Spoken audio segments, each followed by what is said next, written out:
For years, Rwanda was often presented as one of the Africa's biggest success stories. A country known for stability, economic growth, a rapidly expanding national airline, and ambitious infrastructure projects. But today, some observers are asking a difficult question. What happens when political decisions begin to affect economic ambitions? In recent months, Rwanda has faced growing international pressure over the conflict in Eastern Democratic Republic of Congo.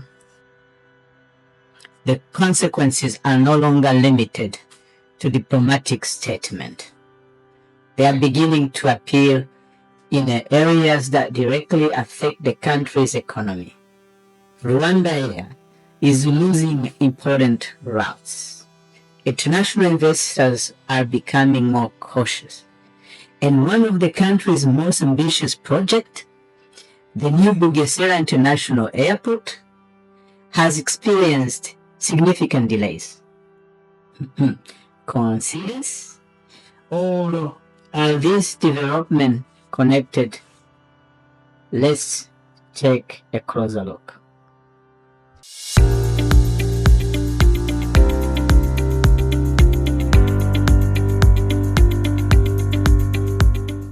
Hello everyone, and welcome to Rwanda Unmapped. If this is your first time here, this channel explores the politics, economics, history, and transformation of Rwanda and the Great Lakes region. Today, we are looking at a question that many analysts, diplomats, and business observers have been discussing. Has Rwanda's regional strategy begun to carry economic costs that are becoming difficult to ignore? This is not a debate about whether Rwanda has achieved a remarkable development over the past 3 decades. These few people will deny that the country has transformed itself in many important ways. The question today is different. Can economic growth continue at the same pace when diplomatic tensions increase and international partners begin to apply pressure? Over the last several years, tensions between Rwanda and the Democratic Republic of Congo have dominated regional politics. Kinshasa has repeatedly accused Kigali, of course Kagame, of supporting the M23 rebellion operating in Eastern Congo. Rwanda has consistently denied many of these accusations, as always, and argues that the international community often ignores its security concern. Of course, here you have heard so many times FDLR. But regardless of where one stands politically, something important changed. Several major Western governments began taking a tougher position. Diplomatic criticism increased. Aid discussions became more complicated, and sanctions targeting individuals linked to the conflict began to appear. What makes this situation unusual is that Rwanda had spent years building a reputation as a reliable partner for international investors and development institutions. When political tensions rise, investors often begin asking questions, not because they are taking sides, but because uncertainty creates risk, and markets generally dislike uncertainty. Now, RwandAir, from expansion to headwinds, one of the clearest examples is RwandAir. For years, as you know, RwandAir symbolized Kagame's and Rwanda's ambitions. and the airline expanded its network across Africa, the Middle East, Europe, and beyond. It became a source of national pride. The goal was clear: transform Kigali into a regional aviation hub, connecting Africa to the rest of the world. But aviation is an industry that depends heavily on international cooperation.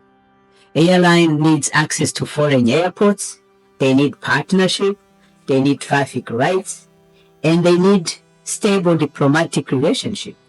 When geopolitical tensions increase, aviation often feels the effect very quickly. Recent restrictions and diplomatic complications have added to Rwanda's national carriers' challenges. Some routes have become more difficult to operate.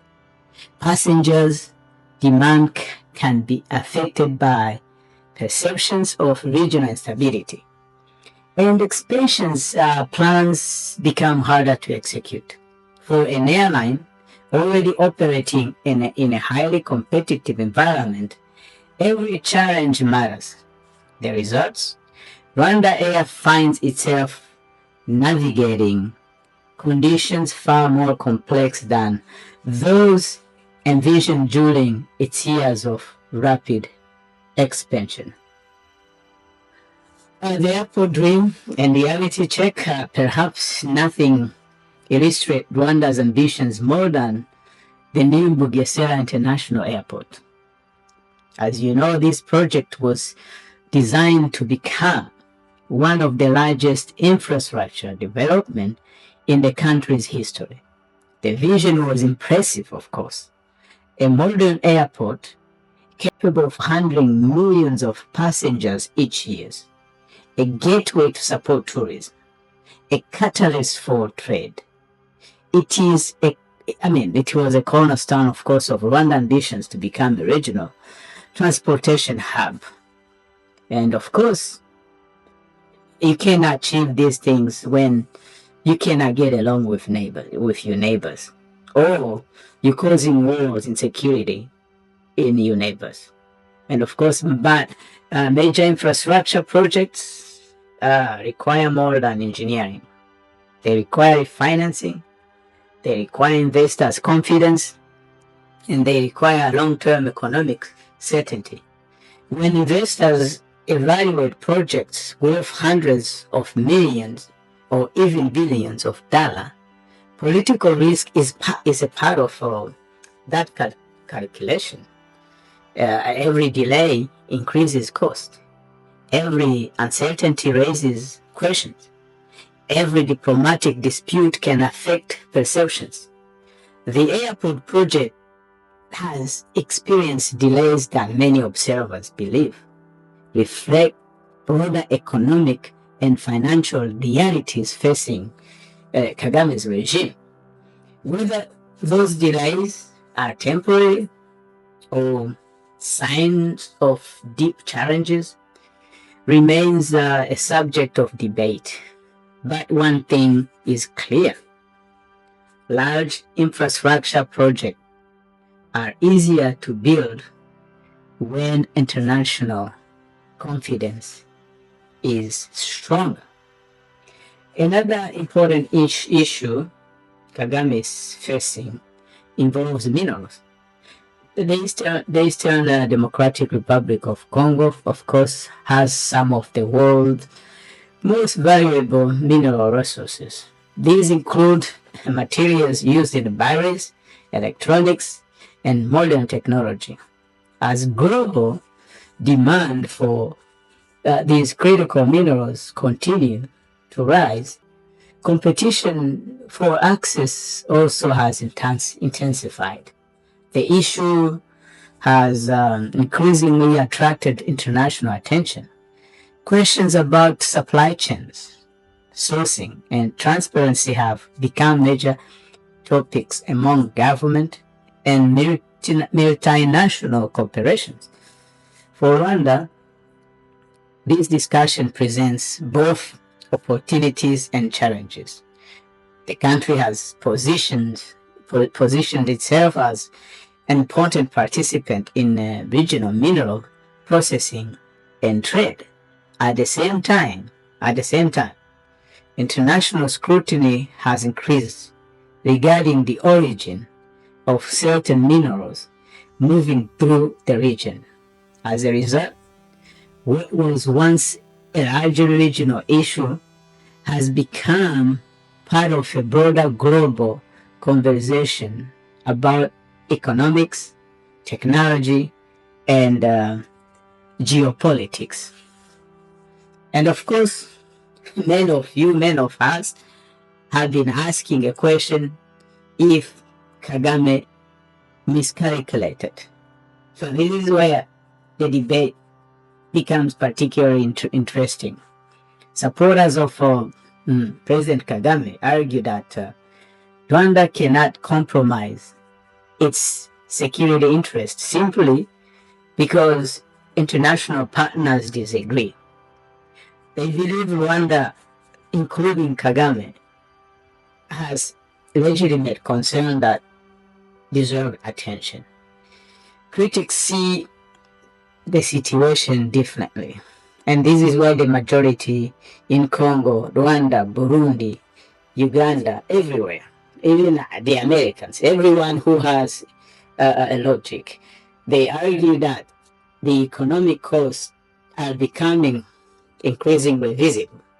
The truth may be more complicated than either side admits.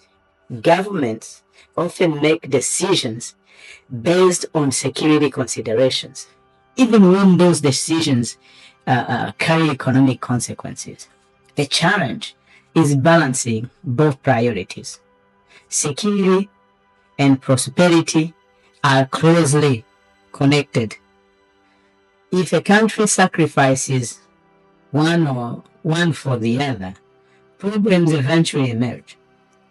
The question many analysts are now asking is whether Rwanda, under Kagame, can maintain its ambitious economic vision while navigating growing international pressure. And of course, what happens next? The next few years could be critical. Several factors will likely shape Rwanda's future trajectory. First, development in Eastern Congo. If regional tensions decrease, some economic pressure could ease. Second, relations with Western government and international institutions.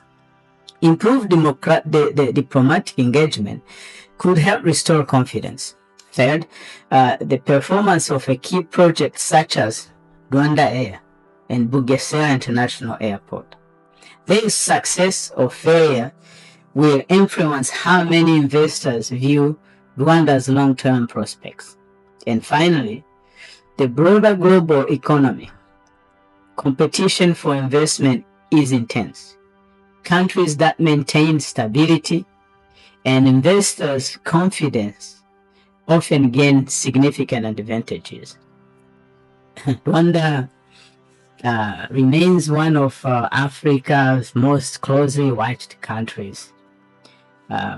Even though the statistics may not match what's on the ground, because sometimes they are cooked full of lies, saying that its achievements are real, its ambitions are undeniable, but ambitions alone don't guarantee success. Economic growth, investor confidence, international partnership, and regional stability are all connected. And that's why Kagame must realize that now it's time to opt for peace and stop meddling in his neighbors' affairs. Today, Rwanda finds itself at Crossroads. The choices made in the coming years may decide whether the country's development story continue its upward or trajectory or faces increasing obstacles. The answer is still being written, And it is a story that the entire region will be watching closely. And thank you for watching Rwanda Unmapped. If you found this analysis useful, consider subscribing, liking the video, and sharing your thought in the comment. Do you believe Rwanda's current challenges are temporary? Or do you think they signal a deeper shift in the country's economic future? Let us know below, and as always, thank you for watching, and we will see you in our next video.